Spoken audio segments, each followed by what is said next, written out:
Charles Tartaglione. The first real business I owned was in the early 90s, late 80s, early 90s.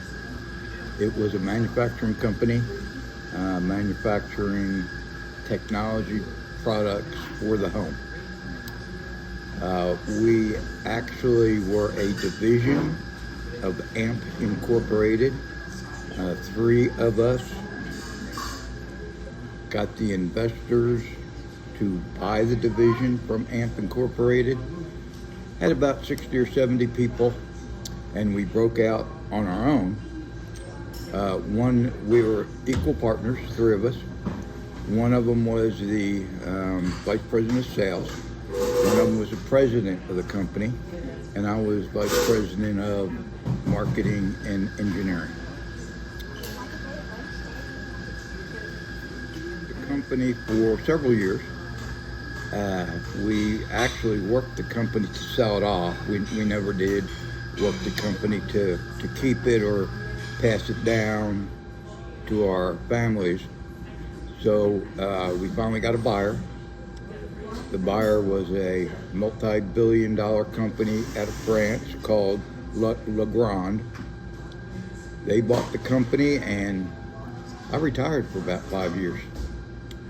My son was in college at the time, and when he got out of college, he asked me what he should do, and I said, well, we should start a business together, but since you don't have any real business experience, I think you should get a couple of jobs and see what kind of industry you'd like to be in. So he got a job at UPS.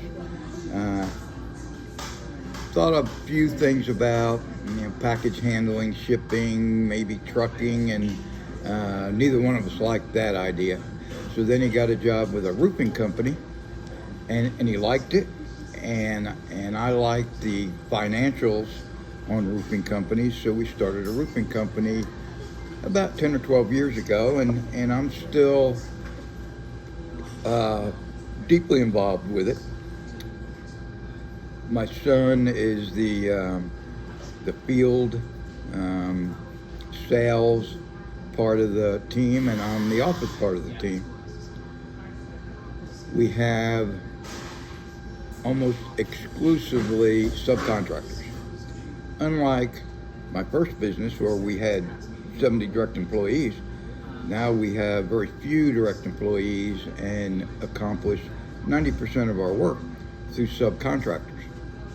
So how do you vet those subcontractors and make sure that you're getting good people that are doing good work? It's a really good question. We do a little bit of vetting, but it's very difficult. We try to find out some of the jobs we've done, talk to some of their customers. But the best way we've done it was try them, and if you don't like them, we let them go. And if we like them, we keep them. I think, we even subcontract out the roofing work. And when we first started, we probably went through about 5 subcontractors until we landed a good one, which is the one we currently use and have been for the last 6 years.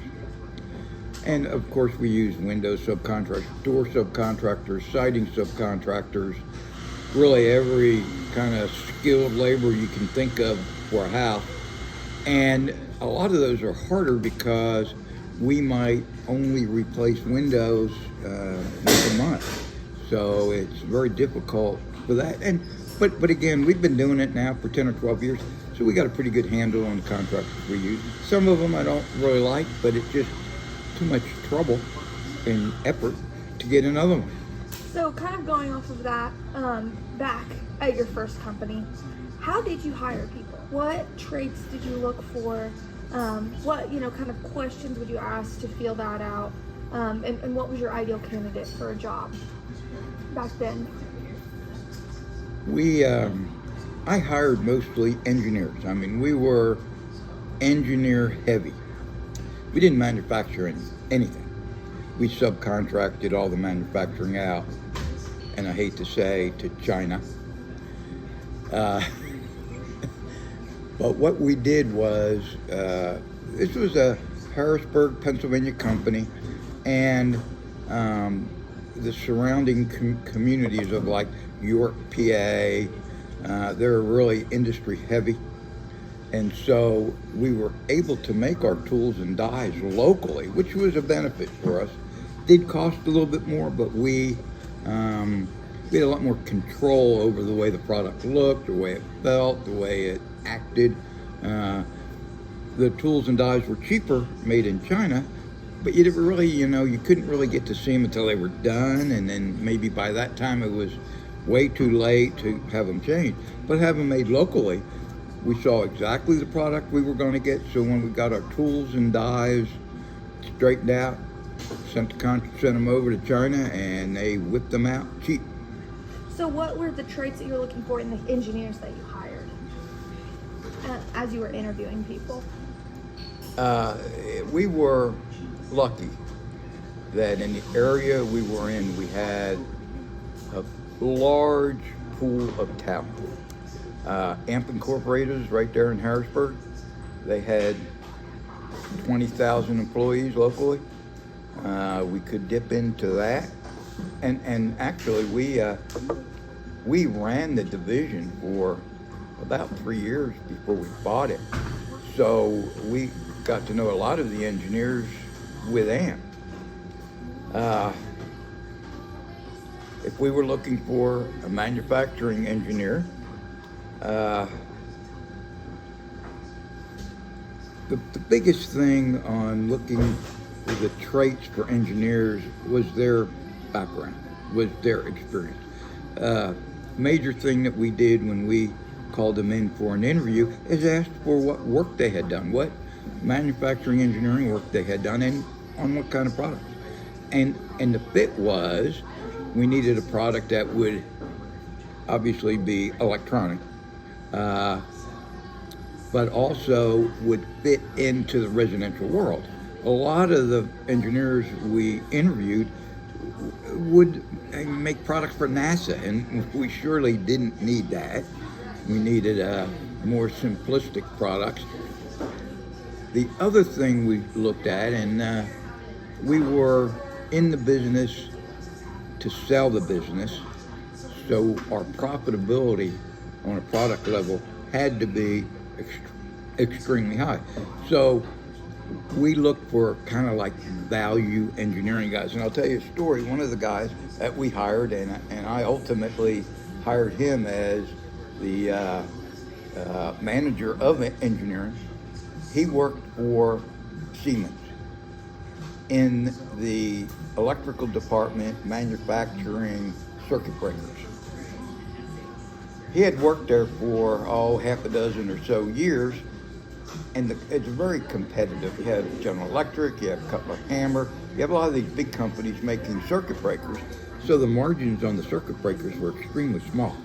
Well, his claim to fame was he shaved like 15 thousandths of an inch off of each contact of the circuit breaker, which resulted in a multi-million-dollar per year savings. So I snatched that guy up. So he became the manager of engineering. He became the manager. His name was Gary Axe. I was the vice president of manufacturing and engineering. So what was the basis of y'all's decision to make him the manager of engineering?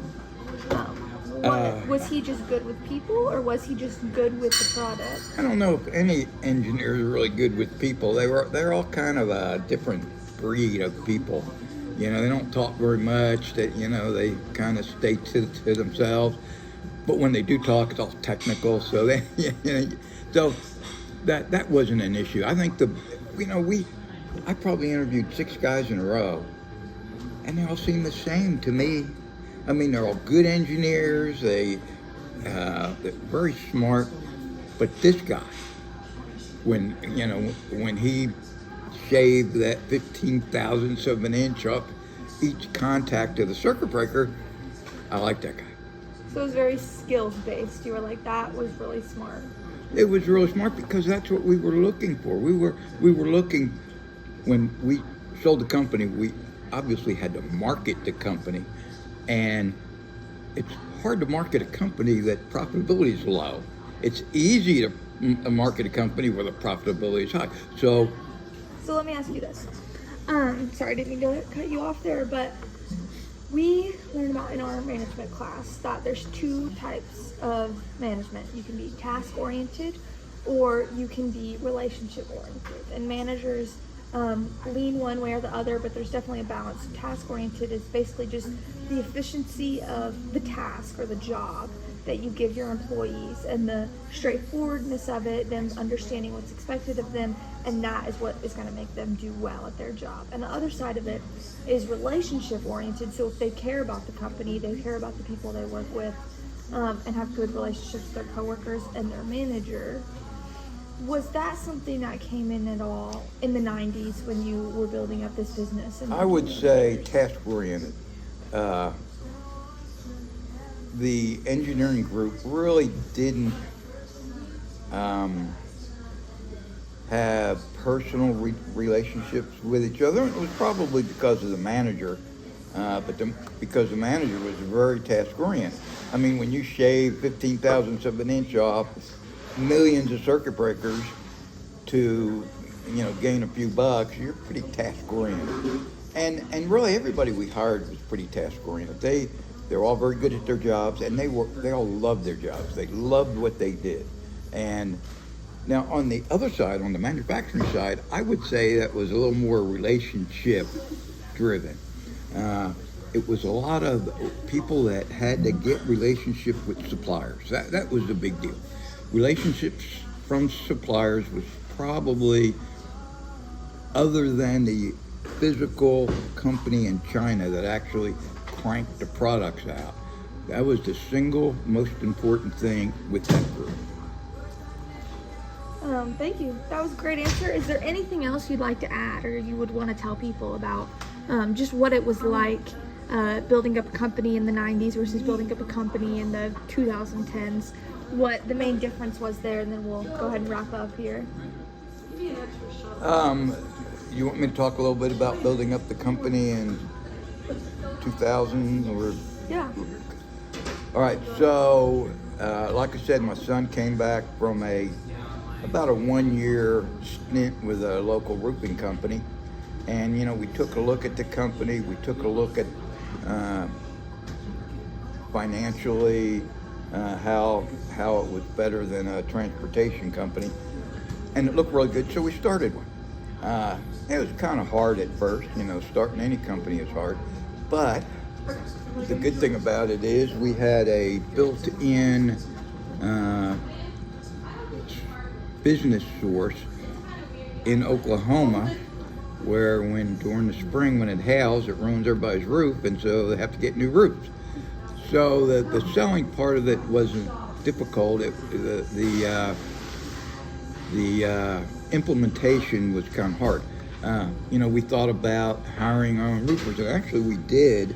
We hired a couple of roofers to roof a house, and they put a crew together, 3 or 4 other guys, and we did 2 or 3 houses like that, and we found out that was no good. So we actually went to professional roofing companies who didn't do any sales, who just roofed houses for other companies, and that was good. We went through a few of them before we got one we really liked. And the thing is, the relationship, and we used all subcontractors. We don't have any skilled labor directly working for us. We used all subs. And the most important thing was getting the right subs and your relationship with your subs. And you can almost say the relationship with your subcontractor is almost like a relationship with your employee. The only difference is you paid him through a 1099 and you didn't have any payroll taxes. But other than that, not much difference. That's a great answer. Well, I appreciate it. I think our time is up here today. Everybody, that is Charles Tartaglione.